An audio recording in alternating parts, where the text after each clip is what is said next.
Salut, déjà la capsule numéro 4 de Qu'est-ce qu'on écoute Oui. avec Alan et Sébastien. Absolument. Puis aujourd'hui, on a fait quelque chose de différent. On présente tout le temps un album. Mais là, je pense qu'on a un groupe mythique aussi. On a parlé des Beatles l'autre fois, mais on a un autre groupe mythique en commun Oui. qui est Radiohead. Je les aime bien aussi. Ouais, puis Radiohead, on a tous écouté les albums amplement. Oui. Puis on a décidé d'aujourd'hui. Peut-être plus toi.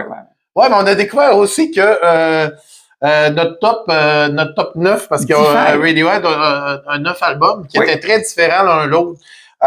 Fait qu'on a décidé chacun de faire un top 9 des albums de Radiohead. Fait que je commence avec mon top 9. Oui. Pour le 9e, on est tous les deux d'accord, c'est le même. On parle de Pablo Honey, qui est le premier album. Pourtant que Creep dessus, mais tu sais. Ouais, c'est embryonnaire. Ouais, c'est un groupe. C'est un album que d'ailleurs le groupe aime pas. Pour plein de raisons. Ils n'avaient pas trouvé leur voix musicale vraiment encore. Puis c'est vraiment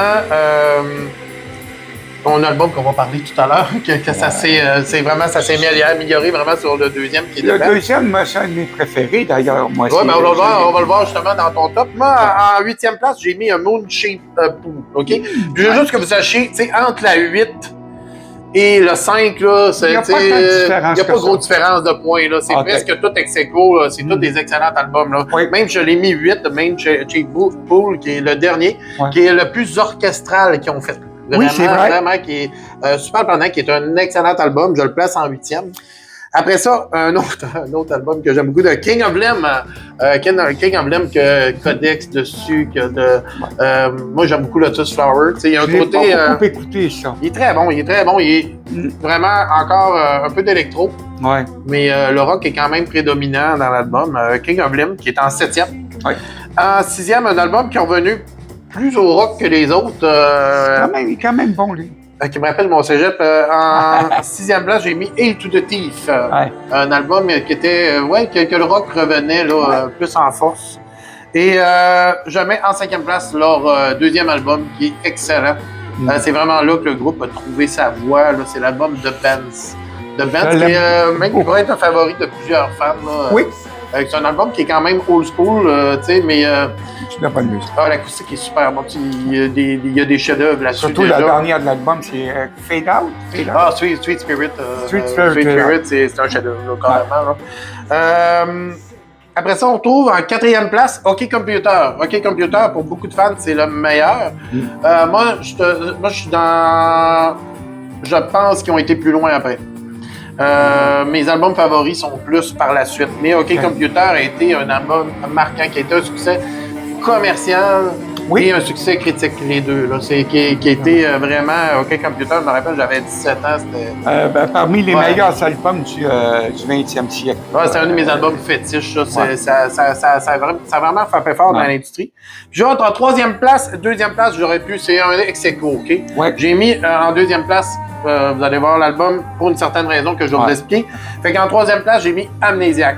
Amnésiaque qui va, comme je te disais, c'est comme la phase B de Kid A. Kid A que j'ai mis en 2e pour une raison. Parce que, un peu comme Sgt. Pepper des Beatles, c'est un album révolutionnaire dans l'industrie musicale. Parce que, vous allez entendre mon chat souvent, hein, mon chat, on l'a pas vu encore, mais, c'est un album qui était un grand tournant parce que OK Computer avait été un succès critique et commercial. Puis ils ont été carrément à 180 degrés même, qui ont perdu des fans. C'est un méchant changement. Il n'y a pas tout le monde qui a embarqué dans Kid A, mais Kid A est vraiment un album génial. Là. C'est vraiment un album, c'est pour ça que je le mets si haut que ça. Puis c'est un album que je les ai tous écoutés récemment. Ouais, on va voir mon compagnon qui va arriver. Qui est vraiment génial. Puis en premier, je pense qu'on est presque... En tout cas, on va voir. In Rainbow, que selon moi, c'est leur travail le plus accompli. Leur travail le plus accompli. In Rainbow, ça autant du côté rock qu'électronique, je trouve que c'est lui qui réunit le mieux les deux. Ouais, fait que c'est pour ça que moi, In Rainbow, c'est mon album que j'écoute le plus souvent. Viens donc, viens, pendant que tu fais ton... Viens t'amène. Fait que, on y va avec Alan, ton top? Regarde, moi, le 5e, c'est A Moon Shape Pool. Tout simplement parce que c'est vraiment un condensé, pas mal, on retrouve pas mal de choses de Radiohead dans cet album-là. C'est quand même assez... C'est peut-être l'album que je trouve le plus complet. Est-ce qu'il y en sorti un prochain récemment, eux autres? Il y a des rumeurs. Là, ils sont Ouais. en tournée en Europe. Fait qu'on va D'accord. voir. En tout cas, ils jouent ensemble. Ça, c'est positif. Là. C'est vraiment Suivi positif. de l'album In Rainbows, pour les mêmes raisons que toi. Amnésiaque, oui, parce que c'est un mélange là, Tu dans quelle position? C'est quelle dans le fond? c'est le 4e In Rainbows. OK. Oui. Amnésiaque est 3e. Oui, un peu d'électronique. Moi, je suis un petit peu moins fort de l'électronique. Ah, c'est pour ça qu'on a des différences. Quoique, bon, si c'est pas abusif. Mais Amnésiaque, il y a plein de choses. Puis, il y a quand même une certaine balance. The Bands, j'adore cet album-là. J'adore cet album-là. C'est vraiment un des bons albums de 1995. C'est l'album pourquoi j'ai acheté une guitare, c'est à cause de cet album. Oui, mais comme la fameuse chanson que je t'ai parlé tantôt. Et OK Computer, je pense personnellement que c'est l'album où ils ont fait un bond encore plus grand pour moi que Kid A. Mais Kid A, il a été dans d'autres choses aussi.